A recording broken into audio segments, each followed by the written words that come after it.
9 million years ago. The world is changing.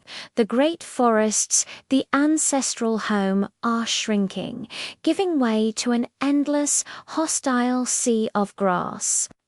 For Callow and his small band, this is the new reality. They are Ouranopithecus, caught between two worlds and driven by a thirst that cracks the earth and their throats. Callow parts the dry grass with a calloused knuckle. His deep-set eyes scan the horizon, fixed on a distant dust cloud. Behind him, his tribe waits, their anxiety a silent chorus. An infant, clutched tight to its mother's chest, lets out a small whimper. A low grunt from Callow is all it takes to restore the silence. In this new world, survival is silence. They don't navigate by familiar trees or landmarks anymore. Now, they follow a deeper, older map etched in their bones, an ancestral memory of water. A younger male, Beck, scrambles up a rocky outcrop, his lean body a silhouette against the harsh, unforgiving sun. He raises a long arm, pointing. In the golden haze, a sliver of green, a river valley. A low, guttural murmur of relief ripples through the group. Hope as precious and vital as water itself. The descent is slow, a cautious single-file procession down the steep embankment. They reach the water's edge, a moment of pure salvation. They rush to drink, cupping the cool liquid in their hands, their faces buried in the life-giving flow.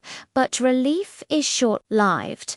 On the opposite bank, a sudden stillness falls. The reeds part, an explosion of muscle and fury. A Machairodus, the saber-toothed cat, erupts from its cover. Its canines are like daggers of flint, its purpose singular and deadly. Panic ignites the tribe. Shrieks tear the air as they scatter, feet pounding the earth in a desperate flight for life. But Callow doesn't run. He stands his ground, grabbing a heavy stone and hurling it at the predator. It's a futile gesture, a pebble against a mountain, but it buys a single, precious heartbeat of time. The cat swerves, its gaze shifting. A lagging female stumbles. In a terrifying flash of teeth and a sickening cry, the hunt is over. From the safety of higher rocks, the tribe watches their own survival a bitter pill. The water that promised life has also delivered death.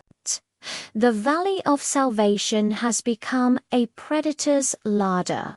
Night falls. The tribe huddles in a shallow cave overlooking the valley.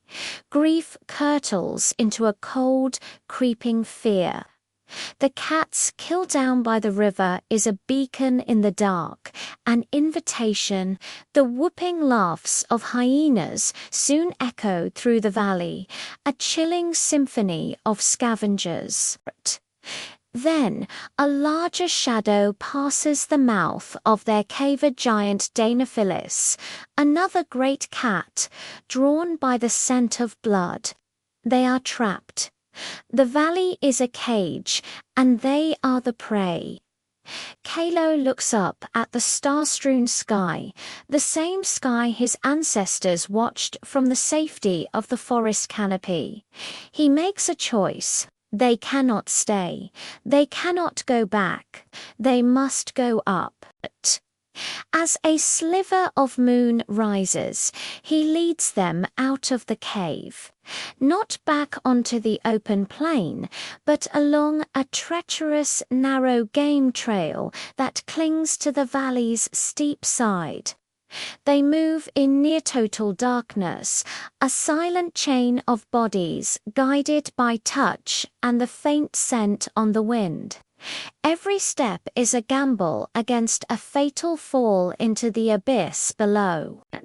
The elders are supported, the children carried, their desperate progress a silent testament to their will to live.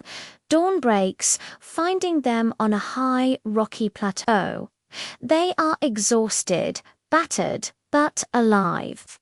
And as the sun illuminates the world below, the second twist in their fate reveals itself, not as a threat, but as a profound, world-altering opportunity. A lightning strike during the night has set the distant edge of the plain ablaze. They watch, mesmerized, as a wall of fire sweeps across the grassland, a roaring, crackling monster of destruction. But as the fire passes, leaving a blackened scar on the landscape, Beck's sharp eyes spot movement. Small animals, terrified, fleeing the charred earth. And then he sees it. A young antelope, its leg broken, trapped by a rockfall near the still smoking embers, exposed. Helpless, Callow understands instantly. This is not a threat. This is a gift. He leads the tribe down from the plateau towards the aftermath of the fire. The heat from the scorched ground is intense, the air thick with ash. They must navigate the smouldering fringe to reach their prize. Tearing branches from a hardy bush, they beat back the lingering flames, forging a path through the devastation.